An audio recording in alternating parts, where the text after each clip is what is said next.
Tapos kung Chinese ka, tapos gusto mo magbasa kasaysayan ng Chinese sa Pilipinas, recommend ko tong Chinese and Chinese Mestizos of Manila, Family Identity Culture 1860s to 1930s, Anvil, ni Richard T. Chu, very historical, very cultural heritage.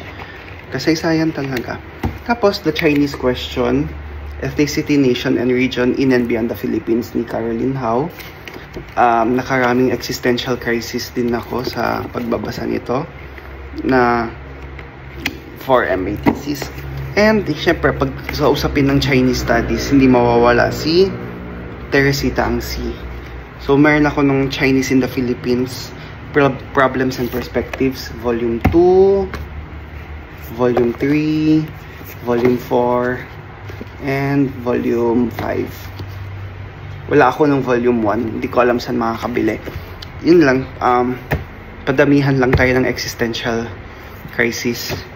Mapapaisip ka, pinanganak ka sa Pilipinas na Chinese. Pero, ano yung mga issues, problema sa kasaysayan ng Pilipinas? Paano na-navigate ng mga Chinese? Etc.